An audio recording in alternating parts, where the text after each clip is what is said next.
আমার আব্বু চালাইতে পারবো, কারণ আমার আব্বা এখন একদমই বাড়িতে বসা, আর দোকানে মাল উড়াইতে পারে নাই, শুধু টাকার কারণে উড়াইতে পারতেছি না।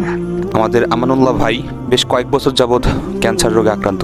বর্তমান তার অবস্থা এমন হয়ে গেছে যে সে উঠতে পারে না, সে দাঁড়াতে পারে না। আচ্ছা, আপনাদের বাসায় আমি একটা ছোট দোকান দেখছিলাম, তো দোকানে এখন দেখি মালামাল ওই রকম নাই। এই বিষয়ে যদি আপনি আমাকে একটু বলতেন। দোকান ছিল, তারপরে আস্তে আস্তে সদাই বেচার পরে আমার পিছিয়ে ওষুধ তারপরে বাড়ি খরচা আমার করতে করতে টাকা শেষ হয়ে গেছে, আর মাল উড়াইতে পারে নাই, এখনো উড়াই নাই, শুধু টাকার কারণে উড়াইতে পারতেছি না। আপনারা জানেন যে আমাদের মশাল আলো সংগঠনের কর্মসংস্থান একটা খাত আছে, তো আমরা যদি সেই খাত থেকে আপনাদেরকে কিছু ব্যবস্থা করে দিতে পারি, তাহলে আপনারা কি এই দোকান ঠিক মতো পরিচালনা করতে পারবেন, বা এখানে দোকানে বেচা কিনি কিরকম হয় এই বিষয়ে যদি একটু আমাকে জানাইতেন। জি, দোকানে মাল উঠে দিলে আমার আব্বু চালাইতে পারবো, কারণ আমার আব্বা এখন একদমই বাড়িতে বসা মুরব্বী। গ্রাম অঞ্চলের ভিতরে তো একদম ভিতরে 400, 500, 350, 300 এরকম ভাবে বেচা কিনে হয়। আল্লাহর রহমতে আল্লাহ যা দেয় কিছুটা হলেও আসবে।